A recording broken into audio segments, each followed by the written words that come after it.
नमस्कार, मैं डॉक्टर चैतन्य हूँ और हम देख रहे हैं हमारा चैनल क्रिटिकल केयर बेसिक्स। और उस चैनल में हम देख रहे हैं ईसीजी ट्यूटोरियल। आज का ईसीजी ट्यूटोरियल 15। इसमें हम कोरोनरी आर्टरी डिसीज के कुछ डिफरेंशियल्स देखेंगे। Differentials of myocardial infarction.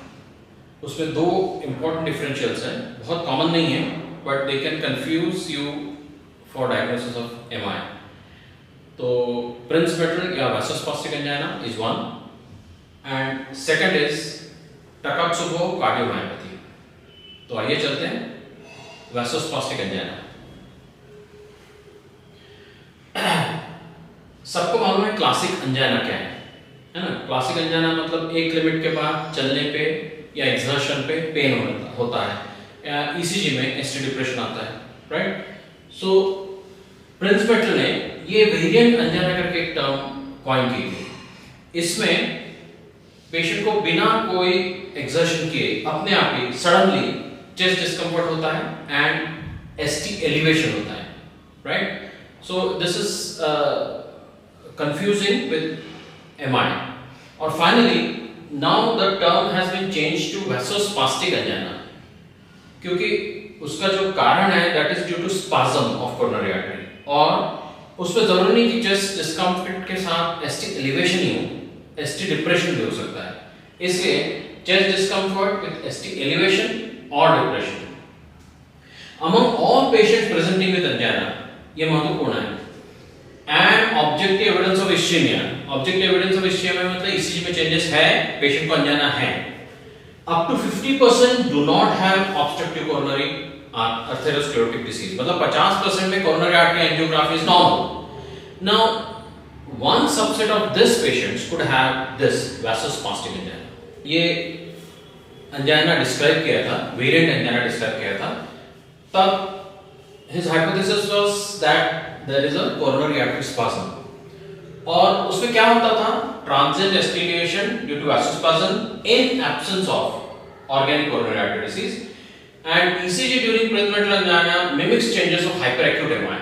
मतलब जो changes है ECG में वो देख के ऐसा लगता है कि hyperacute MI है। Lastly, it responds to nitrates. Nitrates से तुरंत आराम होता है। Among all patients presenting with MI, 1 to 15% do not have obstructive coronary artery disease. मतलब हार्ट अटैक आया, अपने सबकी एंजियोग्राफी की 100 पेशेंट्स में, तो 15 पेशेंट्स ऐसे हैं जिनका एंजियोग्राफी नॉर्मल है, और उसमें से लगभग 30% को ये वैसोस्पाज्म का एलिमेंट हो सकता है, specially young patients. So though it is not as common as obstructive coronary artery disease, you have to keep it in mind. Atherosclerotic coronary artery disease का जितने भी रिस्क फैक्टर्स है, उसमें से सबसे कोरिलेट करता है प्रिंस-मेटल या वैसोस्पास्टिक angina से is cigarette smoking. Only established ASCVD risk factor that is also a major risk factor of Prince-Metal angina. बाकी risk factors genetic predisposition and cocaine, बाकी कोलेस्ट्रॉल वगैरह से क्लियर कोरिलेशन नहीं है। अब ये why there is certain spasm in some patients है ना, उसके मतमतांतर है, वेरियस हाइपोथेसिस। जो प्रेडोमिनेंट हाइपोथेसिस है वो है ये स्मूथ मसल ज्यादा हाइपर एक्टिव होता है, especially it is more sensitive to calcium, number 1। Number 2, endothelial dysfunction होता है, और एंडोथेलियम का nitric oxide nitrous oxide production कम हो जाता है। तीसरा, देयर इज माइक्रोवास्कुलर डिसफंक्शन, मतलब बड़े वेसल तो ठीक है, पर छोटे छोटे लेवल पे आर्टेरियोल एंड कैपिलरी लेवल पे देयर इज आर्टेरियोलर लेवल पे there is spasm. And lastly, autonomic nervous system, there is a predominance of vagal system, that is parasympathetic predominance। इसलिए सुबह सुबह ज्यादा होता है जब vagal system ज्यादा एक्टिवेटेड रहती है, decreased parasympathetic tone, upregulation of alpha receptors। So these are the 4 possible mechanisms। Now कुछ फीचर्स जो वैसोस्पास्टिक angina में डिफरेंट रहते हैं rather than कॉमन angina, है ना। One is occurs predominantly at rest, जो अपना क्लासिकल angina चलने पे होता है, रेस्ट पे नहीं होता है, रेस्ट पे आराम हो जाता है। May occur from midnight to early morning, है ना। This typical time ये टाइम तब होता है जब वेकल टोन ज्यादा रहता है। Effort and exercise tolerance is usually normal, मतलब आप टीएमटी कराओ, TMT will be normal, exercise कराओ, उसको कोई तकलीफ नहीं, accept during the hot phase. Hot phase मतलब बार-बार जब वैसोस्पाज्म हो रहा है किसी कारण से, या ये वैसोस्पाज्म क्लस्टर्स में आता है ना, बीच में आता है, फिर थोड़ी देर में, फिर थोड़ी देर में, ऐसे जब क्लस्टर्स आते हैं उसको कहते हैं हॉट फेज। वो हॉट फेज अगर अपन छोड़ दें तो अदरवाइज ये एक्सरसाइज टॉलरेंस इज नॉर्मल। फिर episode of chest pain last 5 to 15 minutes and usually are refractory to initial medical therapy. मतलब नॉर्मल मेडिकल थेरेपी अपन देते हैं उसको, रिफ्रैक्टरी रहता है, उससे आराम नहीं होता एक्सेप्ट नाइट्रेट। हाइपरवेंटिलेशन मतलब लंबी लंबी सांस लेने के अगर अपन ने बोला पेशेंट को, तो that precipitates this vasospasm. Episode appears in clusters, ये क्लस्टर्स में आता है, ऐसा नहीं कि एक बार एंजाइना हो गया बार-बार क्लस्टर्स में आएगा।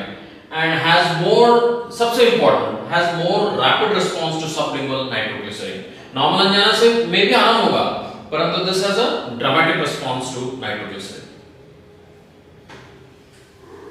और features that are share between vasospastic angina and classic angina, मतलब ये जो फीचर्स है ये नॉर्मल एंजाइना में भी मिल सकते हैं। अभी अपन ने देखा कि नॉर्मल एंजाइना से क्या अलग फीचर्स मिलते हैं, अभी नॉर्मल एंजाइना के ही समकक्ष इसमें भी फीचर्स मिलते हैं। लाइक पेन प्रेडोमिनेंट सिम्टम नहीं होता, चेस्ट डिस्कम्फर्ट प्रेडोमिनेंट सिम्टम होता है, कुछ तो भी लग रहा है, घबराहट हो रही है, right. Episodes are typically gradual onset and offset, धीरे-धीरे पेन चालू होता है, क्रेसेंट होता है, फिर धीरे-धीरे कम होता है। There is no change in the quality of respiration and position, मतलब सांस लेने से या आड़ा तिरछा करवट लेने से there is no change in the pain. Substernal location, सबसे कॉमन लोकेशन कहाँ? स्टर्नम के नीचे. It can radiate to the neck, throat, lower jaw, teeth, upper extremity, even shoulder. So सभी features typical angina के. During angina episode, nausea, sweating, dizziness, dyspnea, palpitation, ये सब कुछ हो सकता है। So आपको बिल्कुल लगेगा कि this is developing MI या severe unstable angina. There are certain triggers. कुछ patients को कुछ एक्टिविटी से ये वैसोस्पाज्म ट्रिगर होता है। So changes in autonomic activity, जैसे वेगल टोन बढ़ता है मान लो, और some recreational drugs, for example cocaine, amphetamine, marijuana, alcohol. Prescription drugs, especially sumatriptan और एंटी-कैंसर ड्रग 5-fluorouracil। कभी-कभी गाइड वायर डालने से या बलून डायलेक्ट करने से भी होता है। कभी-कभी बोट्युलिन जो टॉक्सिन एक बैक्टीरिया सीक्रेट करता है उससे भी होता है बोट्युलिज्म में। मैग्नीशियम डेफिशिएंसी से हो सकता है। Hyperventilation typically precipitates attack, exposure to extreme cold and some allergic reactions.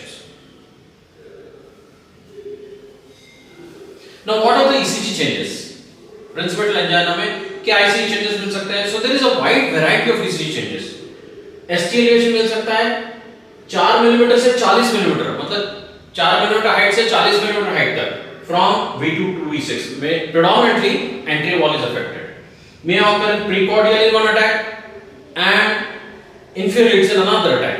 मतलब नॉर्मल एंजाइना में ऐसा नहीं होता, अगर एक LAD इन्वॉल्व है तो मेरे को प्रीकॉर्डियल लीड्स में ही ST elevation मिलेगा और इंफीरियर लीड्स में ST डिप्रेशन मिलेगा, रेसिप्रोकल इफेक्ट मिलेगा। इसमें ऐसा नहीं, कभी ST elevation एंटीरियर लीड्स में आ गया, कभी पोस्टीरियर लीड्स में आ गया, मतलब अलग-अलग आर्टरी के टेरिटरी में जाता है। May have ST depression in one attack, एक अटैक में ST डिप्रेशन हो रहा है, दूसरे अटैक में ST एलिवेशन हो रहा है ना। No Q waves after the attack, attack खत्म होने के बाद कोई क्यू वेव नहीं, there is no residue evidence of residual myocardial death. Tall upright pointed T waves like those in hyperactive MI, एकदम tall T waves जैसे, so that's the first sign of acute anterior या कोई भी MI, वैसे T waves देख सकते हैं। और कभी-कभी symmetrical deep T inversions देख सकते हैं, जैसे non-assessment elevation MI में दिखते हैं, कभी-कभी U wave में भी inverted। So you see this is during pain, है ना, ये almost normal ST है, यहाँ पे सीधा ST elevation and यहाँ पे T inversion। See that tall R wave and severe ST elevation and QS pattern in the inferior leads. R wave becomes taller than normal in leads with upright R and largest ST segment elevation. जिस lead में tall R wave upright है उसमें tall R wave मिलते हैं और severe ST elevation मिलता है। Increase occurs in terminal 40 millisecond, जो भी changes मिलते हैं QRS के टर्मिनल इसमें मिलते हैं, मतलब ये टर्मिनल 40 मिलीसेकंड्स उसमें सबसे ज्यादा चेंजेस मिलते हैं।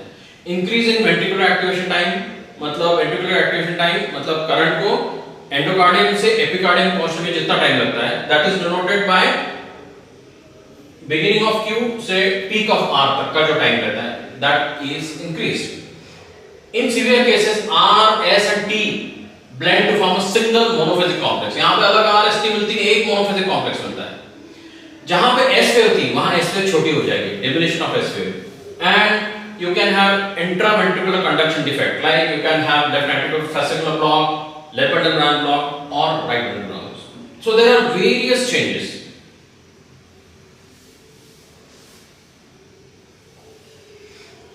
देखो ये एक ही पेशेंट का ECG है, from the onset of pain 1 minute, 3 minute, 4 minute, 15 minute, 20 minute, 30 minute. See the different patterns of changes. यहाँ पे लगभग normal. See the tall T waves, ऐसा लगता है कि hyperacute MI हो रहा है. Then you see the ST elevation. Then again tall T waves. Then ST depression, है ना? यहाँ पे R छोटा हो गया. यहाँ पे again ST elevation and tall T waves. So there is a wide variety of changes that can occur. Now ये vasospastic angina को diagnose कैसे करना है, right? So there is a group called Coronary Vasomotion Disorders International Study Group. उसने कोवाडिस diagnostic criteria बनाया है। उसमें 3 main criteria हैं। First is the pain should be nitrate responsive, मतलब अंजाना हो रहा है, चेस्ट पेन हो रहा है and the pain should be relieved with nitrate. Sublingual NTG या सबलिंगुअल सॉर्बिट्रेट टैबलेट देने से इमीडिएटली पेन में आराम होना चाहिए, नंबर 1। बट उसके साथ क्या होना चाहिए? रेस्ट अंजाना होना चाहिए, specially between night and early morning, क्योंकि ये जो वैसोस्पास्टिक अंजाना होता है ये जब वेगल टोन बढ़ता है तब होता है, especially early in the morning. दूसरा, there should be marked diurnal variation in exercise tolerance reduced in the morning, मतलब वही आदमी शाम को बढ़िया एक्सरसाइज कर पाता है पर सुबह एक्सरसाइज करने में प्रॉब्लम होता है। तीसरा, hyper ventilation can precipitate the episode, तेजी से सांस लेना अगर एक्सरसाइज किया गया तो the episode is precipitated. And calcium channel blockers but not beta blockers suppress episode, अगर कैल्शियम चैनल ब्लॉकर चालू किए गए तो पेन नहीं होता है। Second is transient ischemic changes during spontaneous episode, including any of the following in at least 2 contiguous leads। सबको मालूम है कि contiguous leads मतलब ऐसे रेट जो एक ही एरिया को दर्शाता है हार्ट की।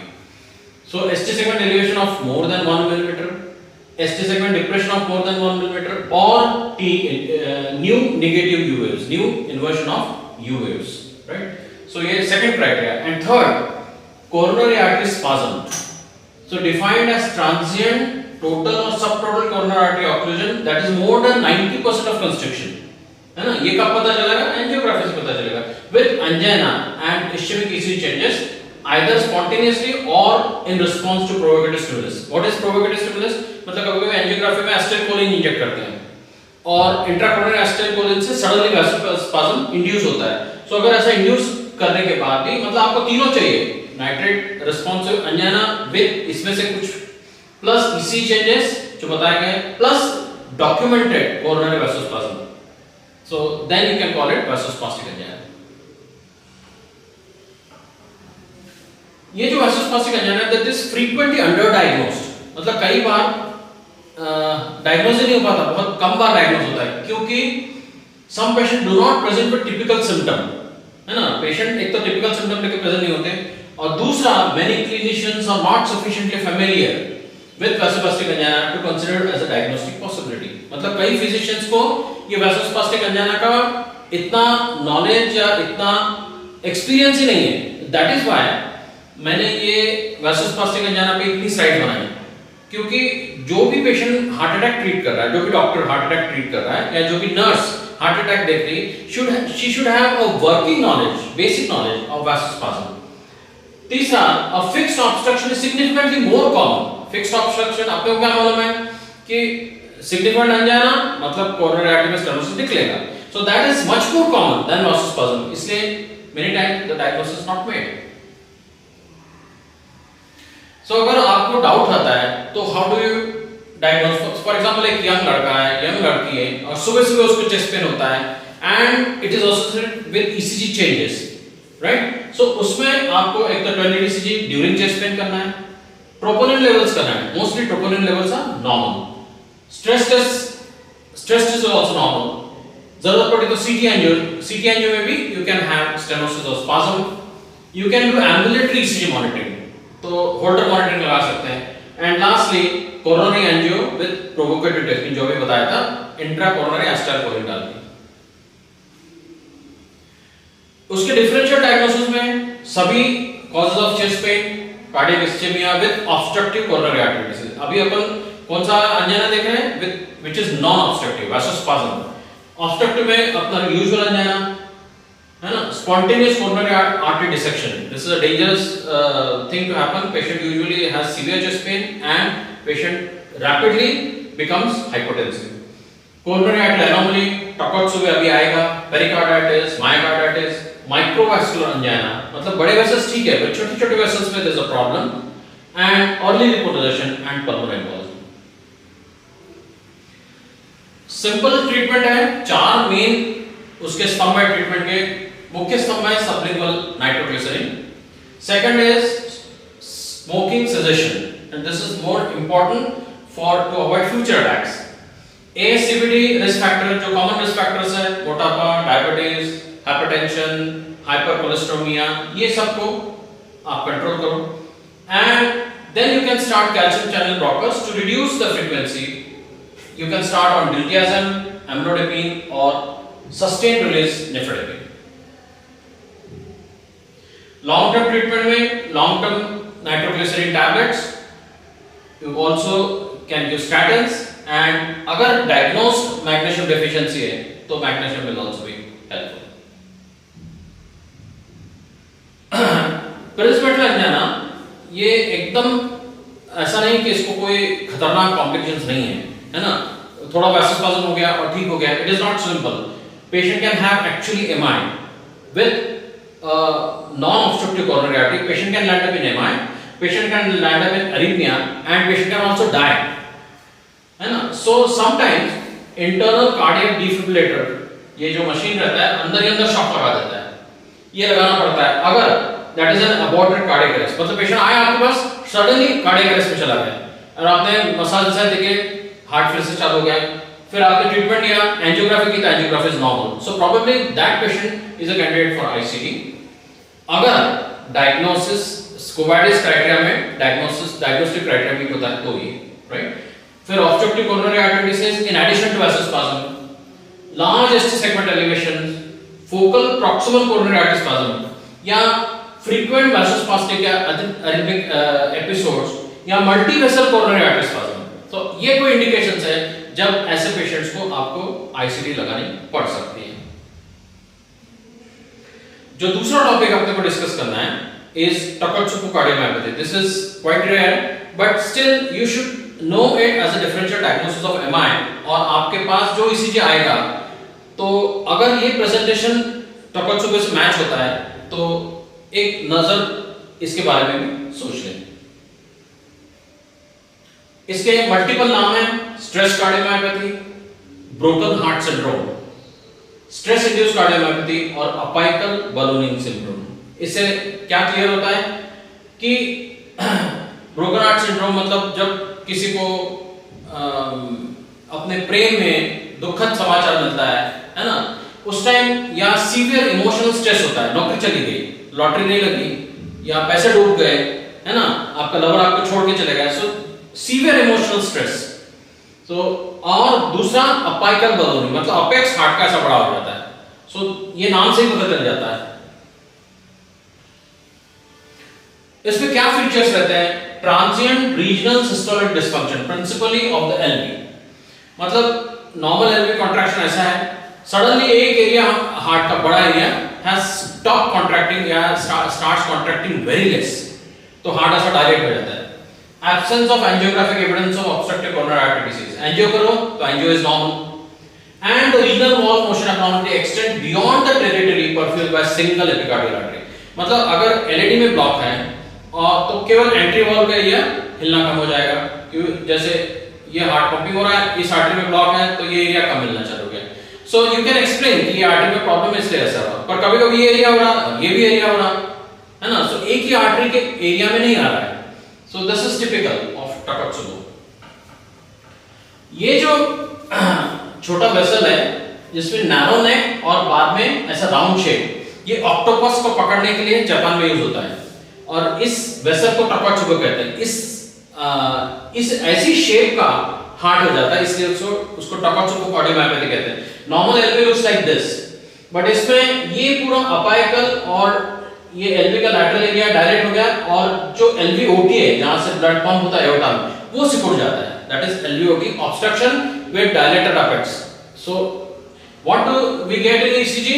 You see the anterior wall ST segment elevation. अब ये देख के आपको ऐसा लगेगा कि probably this is anterior wall MI, but echo में आपको अपाइकल डिस्काइनेसिया मिल रहा है, एलिवेटेड एंजाइम मिल रहा है, टॉकाई भी एलिवेटेड है। So probably you are very happy कि you are diagnosed a patient of MI, but आप एंजियो करते तो कोरोनरीज और नॉर्मल। तो इसमें why only postmenopausal women broken heart syndrome, मतलब आपको ऐसा लगता है कि यंग लड़कियों को होता होगा, but this syndrome is more common in women more than 50 years of age. Why it is so नहीं पता।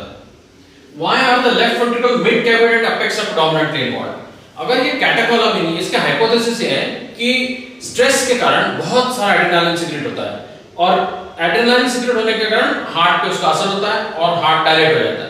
बट केवल एलवी क्यों होता है, आरवी क्यों नहीं होता, और केवल अपेक्सल क्यों होता है एरिया, बाकी एरिया क्यों नहीं होता? We do not know. तो थियरी क्या है? There is a catecholamine excess due to stress that causes microvascular dysfunction and coronary artery spasm could be there and there is alveolar obstruction. The onset of stress cardiomyopathy is frequently but not always triggered by intense emotional or physical stress, है ना? जैसे मैंने बताया आपका लाखों का suddenly नुकसान हो गया या आपका बिलीवर्ड आपको छोड़ के चले गया, मर गया या छोड़ के चले गया, व्हाटएवर। सो जब ऐसा खतरनाक इमोशनल स्ट्रेस होता है अनबियरेबल, तो कई बार ऐसा स्ट्रेस मिलता है, कभी-कभी ऐसे स्ट्रेस के बिना भी हो जाता है। पेशेंट विद साइकियाट्रिक, जो साइकियाट्रिक पेशेंट्स रहते हैं उनमें ये नॉर्मल से ज्यादा पाया जाता है। So there is an element की हार्मोनल कनेक्शन कुछ है। Clinically the patient presents has substernal chest pain, dyspnea और सिनकोपी। सीवियर चेस्ट पेन हो रहा है, सांस लेने में दिक्कत होने लगी या बेहोश होकर गिर गए। Science of heart failure, that could be science of heart failure, right? Breathlessness, craps, there could be arrhythmias including VT wave, इसमें मौत भी हो सकती है, और there could be bradyarrhythmias, heart rate एकदम स्लो होने से patient can go in cardiac arrest, there could be mitral regurgitation and 10% develop signs of cardiogenic shock, right? The patient has hypotension. ECG changes, ST segment elevation occurs most commonly in the anterior precordial areas, usually inferior segment में नहीं होता, anterior precordial areas में होता है, often is similar to what is seen in acute atrial wall MI. ST depression less common, तो 7% के आसपास मिलता है। Other findings are QT prolong हो सकती है, T wave elevation हो सकता है, Q wave आ सकता है, या कभी-कभी कोई non-specific abnormalities हो सकती है। This is the ECG. See the ST segment elevation, यहाँ पे inferior leads में मिल रहा है and anterior leads में मिल रहा है। See V4, V5, V6, so this is inferolateral, है ना? Anterior leads में भी है, V3 में भी है। So ग्लोबल ST एलिवेशन मिल रहा है, AVR में रेसिप्रोकल ST डिप्रेशन है, AVL में भी रेसिप्रोकल डिप्रेशन है। इसमें serum cardiac troponin levels are elevated. Surprisingly इसमें ड्रॉप बाय बढ़ा रहता है, बट CPKM भी ज्यादा नहीं बढ़ा रहता है, अगर नॉर्मली रहेगा या ओनली माइल्ड एलिवेटेड। और ये एक्सप्लेन नहीं होता कि माइल्ड या नॉर्मल क्रिएटिनिन काइनेस CPK बढ़ा है, but substantial there is 10% risk of hemodynamic compromise, मतलब CPK हल्का सा बढ़ता है पर 10% लोग कार्डियोजेनिक शॉक पे जा सकते हैं। लेवल्स ऑफ BNP और N-proBNP are elevated in most patient, है ना? BNP बढ़ा रहता है, ट्रॉपर बढ़ा रहता है। नाउ दिस इज वेंट्रिकुलोग्राफी, वेंट्रिकल में डाई इंजेक्ट करके इसकी ग्राफी की है। सी द शेप, ये पूरा फुटबॉल टाइप हो गया एंड LVOT कंस्ट्रिक्ट हो गया है, राइट? ये इको फाइंडिंग्स है। See the LV apex has balloon and LVOT constrict हो गया है। यहाँ पे भी देखो एंड डायस्टोल में this area is ballooned up and system में भी बड़ा दिख रहा है, while LVOT is constricted. Japanese octopus pot, ये टोकात्सुबो इसी शेप का ऑक्टोपस का पकड़ने का पार्ट रहता है टोकात्सुबो, इसलिए उसका नाम टोकात्सुबो है. So these are the diagnostic criteria by Mayo Clinic कि टोकात्सुबो कैसे डायग्नोस करना. Transient डिस्काइनेसिस of LV apex and mid segments, है ना, तो इको लगेगा डायग्नोस के लिए. Number 2, regional wall motion abnormalities beyond a single epicardial vascular distribution. मतलब ऐसा नहीं कि केवल LAD टेरिटरी में हाइपोकिनेसिया, LAD टेरिटरी में भी है, पोस्टीरियर में भी है, इंफीरियर में भी है, right. Absence of coronary artery stenosis, angio में 50% से ज्यादा स्टेनोसिस नहीं है. सो यू कैन नॉट से कि उस आर्टरी कल्पिट आर्टरी के बंद होने के कारण ये स्टेनोसिस ये हाइपोकिनेसिया एक्सप्लेन हो रहा है. New ECG changes, ST elevation और T इन्वर्जन और मॉडरेट ट्रोपोनिन राइज. सो थोड़े मोड़े ECG चेंजेस नहीं भी रहे चलेगा, पर ट्रोपोनिन बढ़ गया. And lastly absence of pheochromocytoma और मायोकार्डाइटिस. फियोक्रोमोसाइटोमा एक ट्यूमर है जिससे बहुत कैटेकोलमिन बहुत हाई लेवल में सिक्रेट होते हैं. तो ये ट्यूमर नहीं है और मायोकार्डाइटिस नहीं है, आपको पहले रूल आउट करना होगा. टोकात्सुबो का जो मैनेजमेंट है दैट इज बेसिकली सपोर्टिव, है ना, conservative treatment and resolution of physical and emotional stress usually result in rapid resolution of symptoms. Problem आता है 10% लोगों में जो शॉक में जाते हैं या हार्ट फेलियर में जाते हैं. इन दोस patients, since management of shock differs depending upon whether LV obstruction is present or not, तो सबसे पहले आपने को इकोकार्डियोग्राफी करना है. अगर LVOT ऑब्स्ट्रक्शन नहीं है एंड पेशेंट का बीपी कम है तो कॉशियसली आप फ्लूइड दे सकते हो. You know the patient has hypokinesia, the overall pumping is less, but you can gradually give some amount of fluids. और उसके बाद अगर बीपी नहीं उठता तो लो डोज डोबुटामिन चालू कर सकते हैं, लेवोसिमेंडाइन चालू कर सकते हैं एज अ टेम्पोराइजिंग मेजर. एनोट्रोपिक, जब भी आपको लगा कि आपने डोबुटामिन चालू किया और LVOT कंस्ट्रिक्ट होने लगा तो you stop. The last option is intraaortic balloon pump. परंतु अगर लेफ्ट वेंट्रिकुलर आउटफ्लो ऑब्स्ट्रक्शन है, in that case inotropic agents like dobutamine are contraindicated, right, because they can worsen the degree of obstruction. Use of beta blockers which can improve hemodynamic by causing resolution of obstruction. Gradually आप beta blockers build up करें या gradually देखें और थोड़ा सा fluid देखें preload बढ़ा के देखें. अगर पेशेंट को हार्ट फेलियर है तो the standard treatment of heart failure, diuretics, oxygen, assisted ventilation, vasodilators, and dobutamine if there is no LVOT obstruction. If there is severe LV dysfunction or LV thrombus, you also add anticoagulation. So this is all about these two conditions, Prinzmetal's या vasospastic angina and Takotsubo cardiomyopathy. So nearly all the features of coronary artery disease or differential diagnosis of coronary artery disease have been covered. And next topic we'll talk about pericarditis. Thank you. If you like these videos, please subscribe and share. Thanks a lot.